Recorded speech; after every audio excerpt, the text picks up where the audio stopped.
Welcome to Reaching Abundance. I'm Virginia Elder, your host. This is the podcast where you get weekly cliff notes on developing mental fortitude and podcast marketing strategies from top business owners. Ready to level up your show? Start by booking a call with me using the link in the episode description. Let's get into the episode.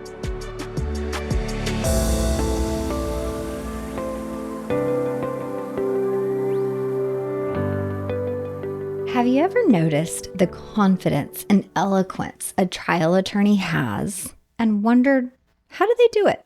They deliver a well-crafted argument, persuade the courtroom, and do it with unmatched poise. Yet, perhaps getting behind the mic or on camera or even just introducing yourself and your business to a networking group makes your palms sweat and your heart pound. So, what do trial attorneys know that you don't? Besides law, of course. Well, Monica Burkoth is here to help. Monica, thanks so much for being here with me today. Thank you so much for having me. Will you introduce yourself just briefly and tell us about all the various roles that you juggle and what your personal definition of abundance is? I am a boy mom of three, a 3-year-old, a 2-year-old, and a 3-month-old. I work full-time as a trial lawyer in Chicago. So the sexy like Elwood's objection, standing up in court, stuff like that, I get to do that. I also am a podcast host of a podcast called Counsel. I am a wife, a friend, a sister, all those good things. I have a beautiful family. And abundance to me really means fulfillment, living a authentic life that once it's stripped back of all the what I should be doing, who I should be, the programming, who you are at your core, I think that's when you live in true abundance. I love that.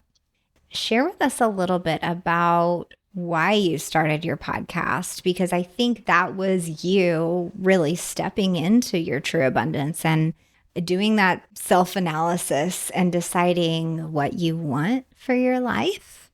So could you walk us through that process? Yes. And so it was a huge awakening, I would say, for me. And it all started when I became a mom. And I think many moms will say that. It's like your life changes after you bring a human into the world. I realized that I was more than my job, because up to that point, all I was an attorney. I identified as my career. Everything was about the job. When I'm nursing at 2 a.m. by myself for the first time ever, away from this job, away from this identity, I was having these like, who am I? What is this all for? And then when it was time to go back to work, I'm like, I'm not even passionate about that anymore. I just want to, hug this baby. And it just felt like the meaning had been stripped out of what was my whole life previously. And so I had this like whole kind of like awakening, like I had to find myself again. And in that, I realized, okay, there is joy in being a lawyer. I do enjoy it. I am good at it, but it's not filling up my cup anymore. So I can't quit my job. I just financially wasn't working for our family to do that. And so what can I add back in that'll be more me? I need to add some of me back into my day or my week or whatever it was beyond being a lawyer and beyond being a mom. I needed something for myself again. I always was like very into personal development and manifestation and spirituality and things like that. And, and I always listened to those podcasts on the train on the way to work. And I would always wish that I could do something like that. But I was so held back from, I guess, by the fear of what are my coworkers going to think? What if like a judge hears this? Yes. My family is going to be kind of weirded out and they won't take me as seriously. What if I lose clients like talking about woo stuff, when I'm so professional at work? And for years that held me back. I would say for 2.5 years that held me back, just thinking about what other people would think of me. And then finally I was like, I don't care. I don't care anymore. I need to be an example for my children. If I'm going to teach them they can be or do or have anything they want, I need to exemplify that. So I need to show them. So I'm going to just step into it. It was so messy, but I just did it. And yeah, so that's the story behind Confidence Counsel.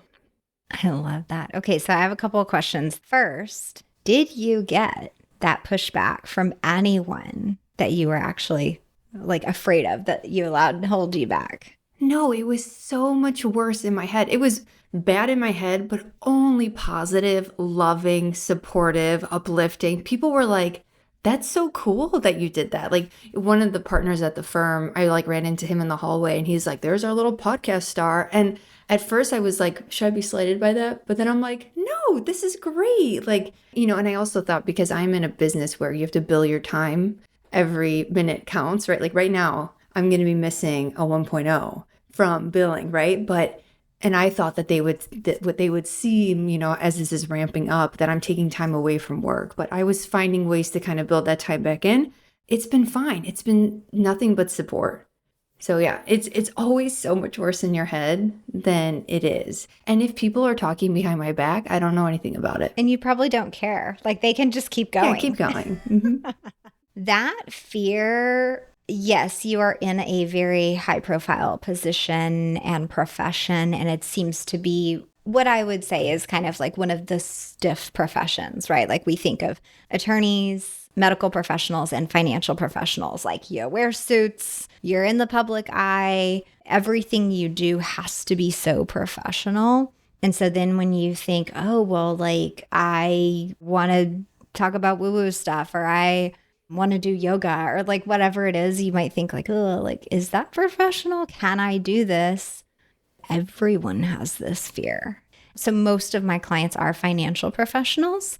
And I think there is a lot of fear in that space as well about what if I'm the voice on the podcast? Is that weird? What are my fellow financial advisors going to think about me? Maybe I come across as a know-it-all, or maybe whatever, right? Like your brain can spin. So it's really refreshing to hear that you didn't get any of that negativity that you were afraid of. The other piece that struck me is that you said, I'm feeling unfulfilled. What can I add to my life to find fulfillment? More typically, the approach is that we need to subtract something from our life, that our plate is too full. And so things need to be cut. Could you talk about that difference in perspective right there? Like, how did you end up thinking, I need to add something more to my plate? Like, I know we're all busy, right? You talked about your billable time. So why or how did you end up thinking, let me add versus let me subtract? When I was on that leave, I had subtracted work. I wasn't feeling full. Like it wasn't enough for me. I felt like I thrived off of a little bit of the collaboration, the chaos, kind of like the energy of a courtroom and things like that. And so I knew that subtracting something as big as career wasn't going to be it for me. And then I thought there was nothing else really huge to subtract for me. I had family and stuff like that. And so for me, I just saw it as, okay, once I add back work, I thought that I would be whole again. And when I added back work, I was like, no, something is still missing. And then I thought, okay, there's got to be something else that can be added here. There's never enough time in the day. No one has enough time in the day. But those days that I like really sat down and maybe did like an early morning journaling or something where I spent some time going inward, it all kept kind of leading me to a podcast, oddly enough, and to talking about these kinds of things, and where it wasn't necessarily the right space to talk about these things at work, I found myself kind of coaching my friends, and I thought of like, what are the things that I'm good at naturally and that I just can add more of into my life? And that was those conversations. It was more of those books that I was reading. It was more of those podcasts, but now it was my take on those books and those podcasts, and how can I serve now? I think there was a big shift for me mentally between, instead of it being about me, now it was about service. And I had read books in the past about, in order to feel fulfilled, do you want to serve others? And I never resonated with that. I'm like, I guess I'm serving at work, but it was all very like about me. And then something clicked, like after becoming a mom, and I was like, okay, serve. I just want to serve. And like, I wasn't serving at work. So I had to add something so I could serve. That's amazing. You're searching for this thing that's going to fill this gap. Why did you decide to talk about confidence and your voice and personal development and maybe a little bit of woo versus talking about the profession? I guess that goes with that identity piece. You identify as an attorney, so we're going to debunk myths in, the attorney space, or we're going to talk about law or whatever it is. So why one over the other for you? What was pulling you towards the confidence piece? It's interesting you asked that because after I released the podcast, we have a marketing guy at our firm, and I expected them to be like, oh my God, let's pump this out. Like, let's tell everybody, let's put it on LinkedIn. And they didn't, they didn't really say much of anything. They're like, oh yeah, we heard about your podcast, but they didn't want to promote it with me. I was curious about that. And he said, there's 3 other examples of podcasts that we've dealt with. One was about, re-examining old cases. One was about interviewing judges and maybe you want to go in one of those directions. And I don't.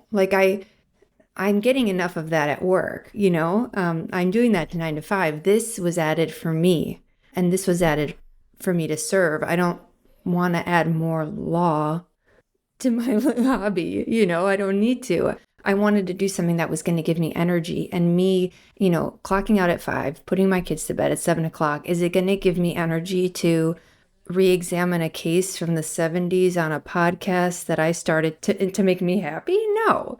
But is it going to pump me up to talk about mindset and confidence and gratitude and things like that? Hell yeah. And so for this little, I guess, selfish reasons there, but I also thought if I don't have the passion and the energy behind it, it's not going to reach people in the same way. It's going to fall flat and it's going to be inauthentic.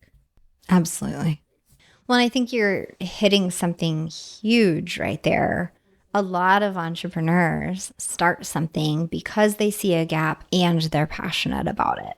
If you are starting something just with one reason, like let's say you see the gap and you're like, I can create a service to fill this need, but you're not passionate about it, it's not going to work. The way you speak about it, the way you present yourself, speaking about your service or whatever it is that's going on, with that lack of passion there, entrepreneurship is hard. And so if you don't have that extra behind you with it, it's not going to last. And so you having both and really starting this to be authentic and to create abundance in your life is really what's happened here. That's even more likely that it will be successful. So great job there. And when I originally started my entrepreneurial journey, it was that because I was thinking, okay, well, let me work with lawyers who are burnt out, help them find their way back to maybe just finding more time or finding something that they're passionate about. And I found myself working with people and kind of managing schedules, doing like time management type stuff, as opposed to the mindset and like the development of the skill stuff. That wasn't filling up my cup either. And so I had to kind of come to terms with, I don't need to do this for money. I wanted to do this to serve and to energize myself and to add to my cup. And the clients weren't pouring in that area either because I don't think my heart was there. And I think everyone could kind of sense the inauthenticity there. Have you ever pictured yourself hosting your own show? Maybe it's time. This show is edited and produced by podcastabundance.com. And if you like what we're doing, we'd like to do it for your business too. I'm Virginia Elder, and I've been helping entrepreneurs and business owners launch and grow podcasts since 2019. I coach you through branding, establishing structure and workflow, and recording your episodes. Then my team and I professionally edit your audio and video so you don't have to. We'll even write your episode descriptions and titles so that when potential customers turn to Google, your show appears in their search results. Establish authority in your niche, expand your reach, and create a library of helpful content for your potential and current clients, all with your own podcast. I'm here to hold your hand and make podcasting the exciting, up-leveling experience it should be, skirting you past the tech and software struggles. Take the first step by booking a call with me using the link in the show notes or by visiting podcastabundance.com. Now, on to the rest of the show. One struggle that a lot of entrepreneurs have when it is a passion and they are in this correct path of like, yes, I see a gap and I have a passion to do this, is that you just want to serve and serve and serve and give and give and give. So what happens on the back end is you actually have a hard time monetizing your service and your time. I want to believe that since you're an attorney and time tracking and billing and all of that is kind of ingrained in you, could you share some advice that maybe you've been able to pull from your profession into your personal business? I guess the way that I look at it is there has to be an energy exchange. When you work with people for free and you just give things away, they take it for granted. Mm-hmm. Think about all the freebies that you have in your email that you've signed up for that you don't do anything with or you never look at. I think when there's a buy-in, there's more skin in the game, people are more likely to commit, to show up, to apply themselves than they are with free stuff. When I first started out, I was doing pro bono coaching and I was like, I just want to help people and I just want to like get better and I'll take as many people for free. And what I got was people that were half in, half out. They're like, okay, yeah, sure. I guess they weren't invested. They didn't need it enough to pay money for it. That showed. I think that showed in the results. That showed in the way they showed up, even just beyond lessons I learned as an attorney. But I think that you can't be doing things for free. It's a disservice to you and a disservice to your ultimate clients. Yeah, really good advice there. So I actually, in my opinion, think that you're doing a really smart thing by holding on to your profession at the same time that you build your business. You're allowing yourself runway, you're allowing yourself time in your entrepreneurial endeavors to figure it out, to make mistakes, to try a product, to do whatever, but yet you still have income, a professional identity, and all of these things that you can really rely on, that your family can even rely on. But that I have seen in the online space almost like shaming happening around that piece of like, oh, you're not a real entrepreneur because you still work. Talk us through that and let's relieve some of that shame or negativity around doing both for a purpose. For at least a while so that you know you can jump well when you choose to jump, if you choose to jump. Yeah. And, just being fully transparent, I can't count the number of psychics I've asked on my hand when I'm going to be able to leave this job because I'm so ready to jump, but it doesn't make sense financially for me, for my family, for the lifestyle I want to have. It also puts a lot of pressure on the business. Like if you think of your business as your baby, you don't want to put pressure on your baby to stand up and start walking, after a year. And to be fully transparent, after about a year of not seeing much traction in my business, I started to think maybe this isn't for me. Maybe I just don't have the time to commit to it because I'm not a full-time entrepreneur. Maybe I can't do this. Mm-hmm. I think that's where a lot of people give up. And if you look at all those forums, a lot of people, if you were to ask, should I just quit my full-time job and go all in? Will I be more successful faster? Maybe, but a lot of them will say, don't do it. Stop. Because now I have so much pressure to do things that maybe are unaligned because I just need the cash flow. I need something. So I'm going to take those coaching clients about a topic I'm not interested in, and I'm going to do the different jobs just to make ends meet. Whereas here I get to follow kind of where my energy is taking me, where my passions are taking me. There's time, there's breath, there's space between it. It doesn't feel forced. It feels organic. And there is no clock. Like it's going to evolve when it comes. And I have the comfort of a paycheck coming in every 2 weeks and the stability for my family without that added pressure. And we had our tax guy look over everything after the first year, and I hadn't made anything, but I had invested a lot in the business. He said something like, well, eventually, most business take a couple of years to kind of get off the ground. Eventually, you're going to have to start bringing something in. And I was like, okay. And it wasn't like I have to bring something in tomorrow, otherwise I can't pay rent. It was like, eventually I'm going to have to start bringing something in to make this worthwhile. And it just feels way less, yeah, there's just less pressure on it. Even though a lot of us perfectionists, especially those if they're in finance and, overachievers, they want the results now. And it's difficult because you want to put everything into it, especially when you're excited about it, but you still have to show up to work. I'm working from home. I'm trying to like juggle my email while being here, while doing this. And it's hard to be everywhere at once. But I found that if you just kind of compartmentalize, what am I doing? And I'm not switching tasks all day long, you can really get as much out of your day as somebody who's doing this full time and kind of piddling around, being busy. You can get there faster. Yeah. And ultimately, like what your tax guy said, he's giving you runway. He's not putting pressure on you. He's saying eventually. Okay, well, eventually is entirely possible and plausible. Like you're going to turn a profit. You're going to create revenue. But what's nice, like you said, is that you don't have the pressure associated with, this thing has to make money. We have a house payment. Because that right there can kill any kind of entrepreneurial drive. I think you've done the right thing. The other thing I think you are doing correctly is working to establish your audience first. A lot of people make the mistake of creating a product because, again, they see the gap, they have the passion for it.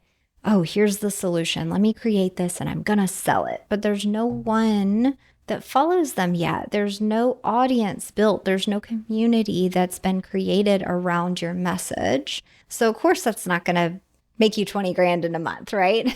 So then what happens when they're doing it that way is that disappointment that, oh, like nobody bought my thing. This isn't working. This, like, I didn't do this correctly. All those negative thoughts come in.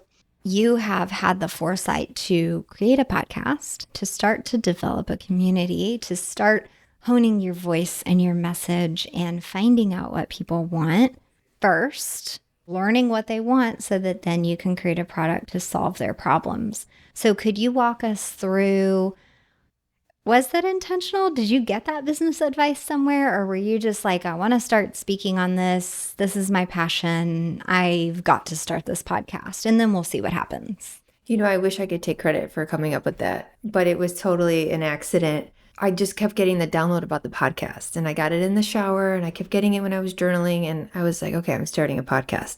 And then I started interviewing a lot of entrepreneurs, mostly entrepreneurs, because who else is available to be interviewed in the middle of the day except for entrepreneurs, right? So a lot of coaches, a lot of course creators, a lot of entrepreneurs, and getting to know these women and talking to them and hearing about their lifestyle and how they started, how they went from corporate to this kind of freedom type lifestyle. I wanted a taste of that. Like I wanted to do that. And so, I was interviewing a lot of coaches at the beginning. And so I thought, okay, this could be a good gateway for me because I could maybe start fitting in a couple of coaching clients here and there and build up a business. I already had this podcast kind of aimed toward kind of high achieving moms, millennial women kind of in my age group, or working moms or stay-at-home moms. I think I do have both. I already had created sort of a rapport with this group of women, and as it kept growing, I was kind of also tracking it on Instagram and kind of posting things there, and it was very unintentional. But now that you say that, I want to give myself a pat on the back, and it all was very aligned and for a reason, right? Because I always thought maybe I did it backwards. I should have come up with the business first and then built an audience, but you don't know what your business is until you figure out what your people need, like you said. And so I think that it's really cool to point out. Yeah, absolutely. And I think most people do create a business and then go, oh, I need to market this. What should I do? Oh, I can create a YouTube channel, create a podcast. I need to be posting on social media. And then those like have to do's come up. And all the while you're trying to tweak offers and products and services to try to navigate and fit what people want. Whereas building the audience and learning what people want organically is actually going to create the best solutions for them. They're more likely to buy. So good job. One thing I want to hear more about is how you started the podcast. Did you sit down and brainstorm what this should look like based on shows that you enjoyed and kind of map out, okay, I'm going to do interviews, or oh, I should do solo episodes because I hear this person and I love their solo. Like, how did you come up with your structure? How did you figure it out? What were those early days of creating the podcast like for you? The earlier days, just like in business, were spent thinking way too much about the colors, the name, what the cover art is going to look like. I probably spent months on that. And I think that was it was a defense mechanism. It was fear. I wasn't sitting down and figuring out, like, what is this going to actually look like, right? I spent a lot of time with things that didn't matter at the end of the day. But when I finally did get to that stuff, I modeled it after some of my favorite podcasts. Yeah, like you said, I really enjoyed interviews. And I think a piece of me also was a little afraid of doing solos because I was like, what if people aren't interested in what I have to say? What do I have to share that's different? Like, what gives me authority to speak? And I think a lot of people struggle with that. And I just started my season 2 of post third baby here, and I'm doing a lot more solos is my plan, because my first season, I did a lot of interviews because I felt like I'll bring in people that know what they're talking about because maybe I don't yet, because I'm still figuring this out. And now I'm like, we're all figuring it out, right? Everyone is figuring it out as we go. No one person is more, they of course specialize knowledge, but everyone's they know what they know and they frame it in a way that is unique to their own experience and like lived experience. And so I started doing more solos and realized that I do have something to share. And I'm actually enjoying those more because they require less of me in terms of editing, scheduling, following up, getting bios, headshots, all the things. And I do also think that the one-on-ones help me create a vulnerable atmosphere with my listeners. I get to tell more stories about myself as opposed to just probing questions out of others. I think that this season is going to be committed more to letting them in on who I am as opposed to sharing everyone else's wisdom so that I can teach them what I know, because I know a lot. Exactly. I love hearing you say that. I want to teach them what I know because I know a lot. So many people are afraid to make that statement. What's happening when someone won't make that statement about themselves is that they're diminishing their authority before anybody else had a chance to say, oh, you're the authority on confidence. Mm-hmm. When we remove our own power, no one else can even have an opportunity to give us that power. So I love hearing you say that. And you highlighted a bunch of stuff right there in that statement about when you're designing your own show with intention. That's a lot of what I walk people through when they're first launching their podcast. Okay, we have to have some solo episodes in here because that is how you maintain your authority, your expertise. You get credibility of being the attorney on this topic or whatever it is, right? I'm excited for you. Just that you recognize that. You figured that out on your own. So that's really exciting. And for those people that are, they have a podcast and they're only doing interviews because they're afraid of that or think that they don't have enough to be an expert, I just want to share something that parlays well from my legal experience. So in court, when there's an expert witness on the stand, in order to be qualified as a witness by the judge and accepted as a witness, as an expert by the jury, they need either one of 5 things: skill, knowledge, experience, education, or training. A lot of people think they need all 5. Ooh. And it's if you have any of those things and you can apply the facts to any, using any of those qualifications, then you can be deemed an expert in court. And if a random Joe Schmo can be deemed an expert in court, just having one of those 5 things, then you can talk about whatever you want to talk about on your podcast, because surely at a minimum you have experience. Yes. Because otherwise you wouldn't know what you're talking. You wouldn't be able to talk at all about it. So you've lived something. So everyone's an expert in something. And I think, if you just remember, SKEET is how I remember, SKEET, skill, knowledge, experience, education, training. Okay. You can be an expert on your own show. Okay. Super cool. Thank you for giving us that acronym and those tools to be able to say, I do know what I'm doing, actually. Because I think that does hold people back from creating the podcast or getting on live or doing the solo episode. There's a lot of spaces where people remove their own power before anybody else even has an opportunity to view them as that authority or that expert.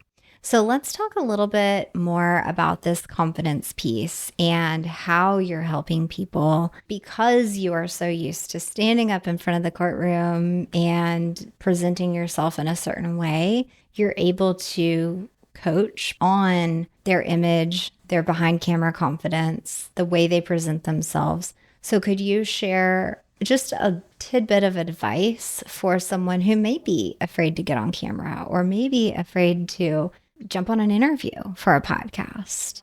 Well, I can give a few tips to kind of get over the jitters and just generally share a couple of things. So you should know like your core values, like who you are and what you stand for as a person. I think once you have a good sense of who you are, and it's not just, oh, I'm Jackie and, I live in Fresno or whatever. No, it's like, what are your non-negotiables? Like, for me, like authenticity and personal growth and confidence. Like if you have something that you stand for that are core values of yours, no matter what happens during that interview, even if you fall on your face, you're still that person. You still have those core values. You still have an identity beyond the fail, right? Or the mistake that you would just make. So I always like people to like anchor onto something of like, who am I? And it's not going to make me. Another example, I guess, is, and I think I still have it on my background on my wallpaper, but I imagine like all of us have like this sparkling light inside of our chest. It's like our worthiness, our wholeness, and it's just shining bright like all day long forever. Like when you were born, it was shining. When you make a mistake, it's shining, and it doesn't stop shining so brightly. Like there's nothing that you could do to make you less lovable, less worthy, less confident. So you just keep going. Like it's never going to dim. Like it doesn't say anything about you as a person if it doesn't go perfect. And so I just try to just remember that always before I do any sort of speaking. Like it's not that deep. You're still going to be loved. You're still going to be worthy. It's going to be okay. And then just like some little exercises and things that I do is before like a big speaking thing, or like I just had a huge closing argument in court in March just before I gave birth. And I was really nervous about it. There was, very high stakes case. And I used like this scripting technique. I wrote a letter to my future self, from my future self to my past self, after what I was envisioning would be the outcome. So after we won the case, and I said, it went so well. This is what you did. You felt so good. You wore those shoes. You did this. This person was nodding. And I just kind of scripted out my ideal situation. And when the judge said not guilty, you knew it in your bones. It was going to be a not guilty. And I just kind of lay it out and I like feel into it. That always helps. I do that like the night before a big thing. It's just writing out my ideal outcome and like really feeling into it.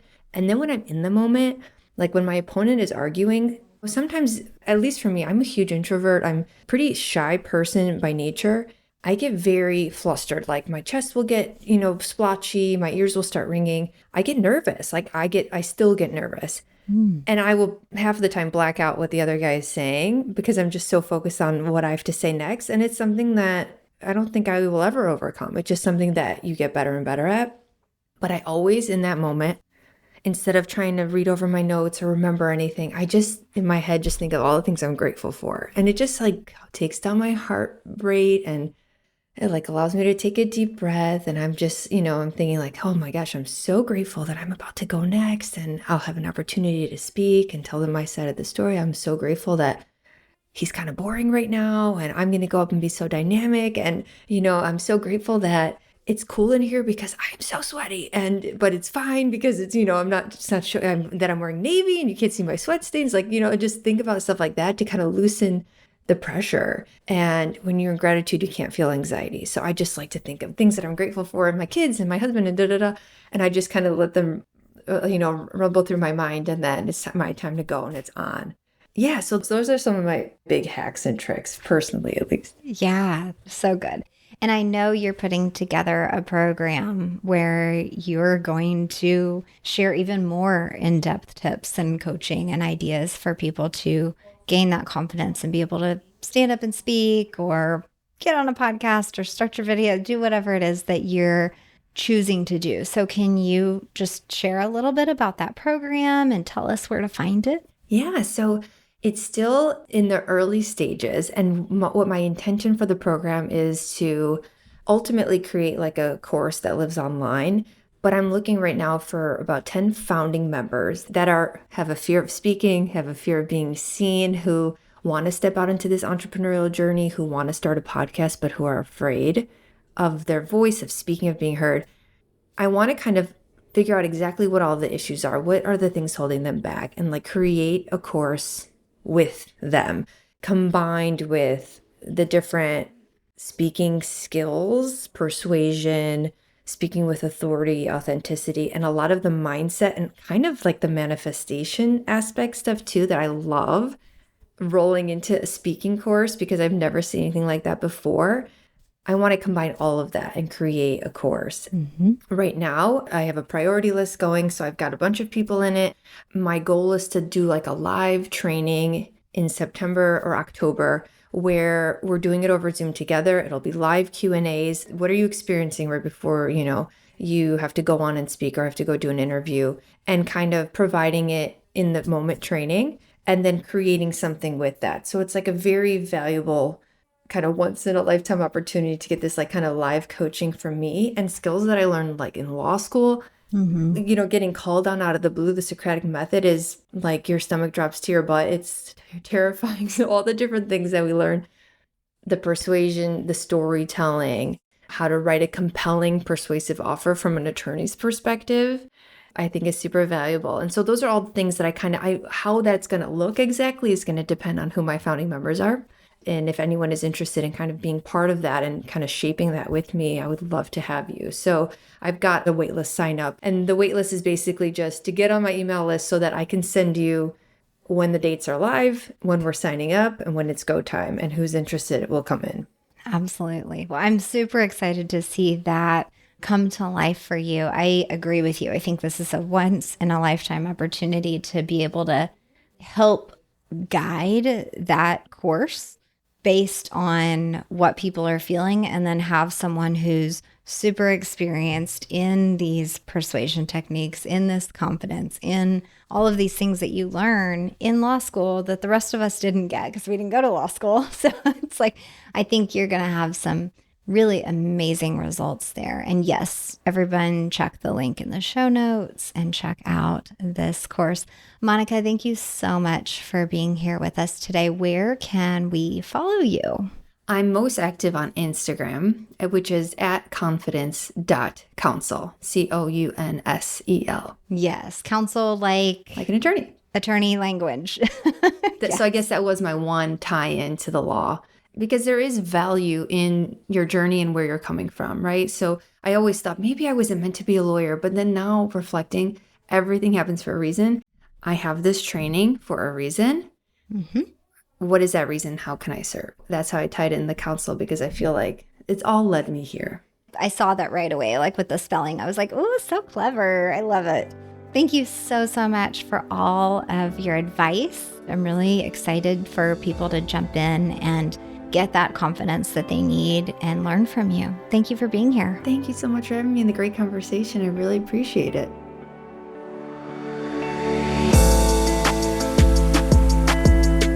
I'd love to hear which piece of this conversation meant the most to you today. Head to reachingabundance.com/convo. If you're ready to market your business effectively with a podcast, let's talk. Click the book a call link in the description and I'll take it from there. Thanks for listening to Reaching Abundance. I'm Virginia Elder, and I'll be back next week with another insightful episode for you. Follow me on Instagram at Podcast Abundance to stay connected in the meantime.